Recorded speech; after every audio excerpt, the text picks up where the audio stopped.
This episode brought to you by the Pirated Broadcast Network. While looking for the opening of the inner earth. After Atlantis, only a few native Indians on the Amazon River and the Hopi Indians knew of the entrances to huge underground cities.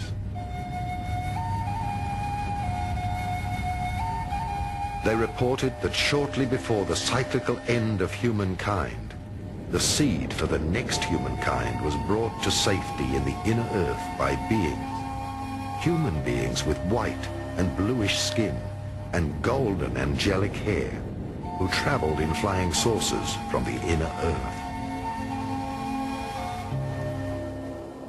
Last century, various scientists searched for the pole openings. Accordingly, the South Pole is supposed to be the head chakra of the Earth and have an enormous pole opening.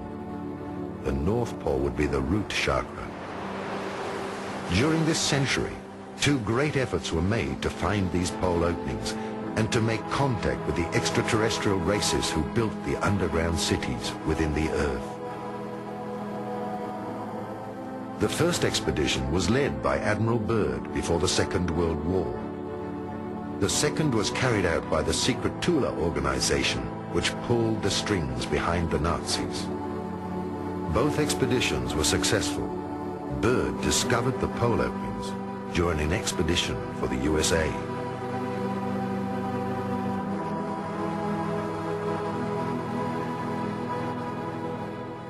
What do we know about Operation High Jump, about Admiral Byrd's expedition in the autumn of 46, the early spring of 47, to the South Pole? This is an expedition that has been almost forgotten, and it's very hard to come up with any information about it. The few articles that were published at that time in, let's say, National Geographic magazine would not give any clue to the real intention of that expedition. However, recently we discovered a unique documentary film in color, 1 hour long, made by the U.S. Navy. It was a massive naval operation that involved an aircraft carrier, several battleships, an armed submarine, and probably another 20 supply and battleships. It involved 4,000 troops, U.S. troops, and the rumor is that there were also British and Russian contingents within these 4,000 troops. It was a massive naval operation. It was not, as it has been presented to the public, that it was a peaceful expedition to explore the natural resources of the South Pole. They descended to Little America, which is the place of the previous Admiral Byrd landings on the South Pole.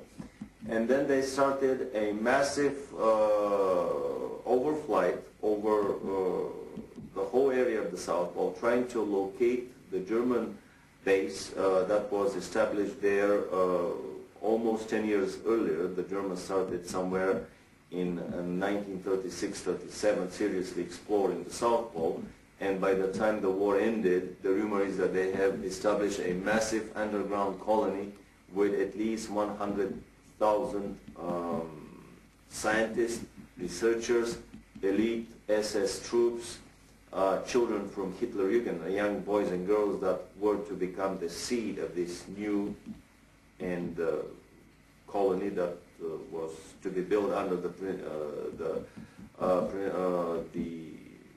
principles of the super race selection. In our research in Africa, the Far East, and in the mountains of South America, we have come across statuary of very grotesque beings who, according to the Indian and shamanistic tradition, went into the earth at a time of a great cataclysm.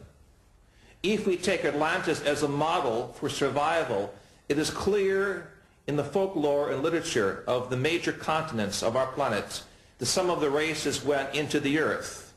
I brought with me from Africa pictures of these grotesque serpent-like beings. Many of them correspond to the extraterrestrial reports and photographs of some of these so-called snake people or serpent people. It is very clear also that there was the survival of the ancestry of the Adamic race referred to in our scriptures, as well as in the teachings of the Hungarian and German people that came out of the Gobi area. It is in this area of Lap Nor that we have recently found evidences of an earlier European type humanity that did survive some type of cataclysm according to the myths of the Far East. We have thus in our tradition a vast folklore, anthropology, and cosmology that connect the peoples of this planet with that of other worlds. The Nazis were better informed by the secret esoteric orders and had exact knowledge about the lost cities of Agartha and Shambhala. Many of their expeditions involved searching for the entrances into the inner world and the lost techniques of the gods. That is, UFOs, the Ark of the Covenant, and much more. Thus, films like Indiana Jones are not mere fiction.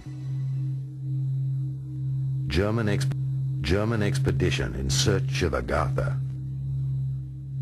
Some esoteric correlations of the 19th century and of the Third Reich are hidden nowadays under a veil of the past. Thus, only some isolated relationships can be uncovered. For a while, Dietrich Eckart lived at the foot of the mountain Untersberg and was initiated into the medieval mysteries and into the legends of caves.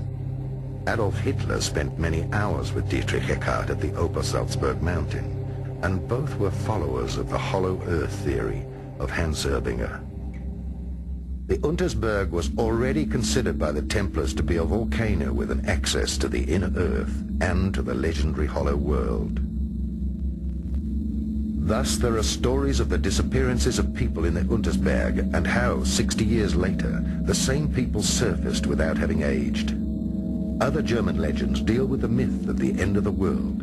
In the legends, King Barbarossa is asleep in the mountain, and after hundreds of years he rises up with his knights for the last battle at the end of time in order to help good triumph. I'm speaking now as a scientist. I do not want to confuse subsurface temples and grottos and structures of civilizations that go down approximately a mile or two from the surface of the earth with the so-called inner earth theory. In my work in Ecuador, Peru, and Bolivia, it is clear that there are vast tunnel systems that go hundreds of kilometers under the mountains, allowing the Indian peoples to connect between national borders. We know also between Mexico and New Mexico in North America that the Indians have a subterranean system of corridors that allow the tribal federations from North America to meet, even privately, without notifying the American or Mexican authorities.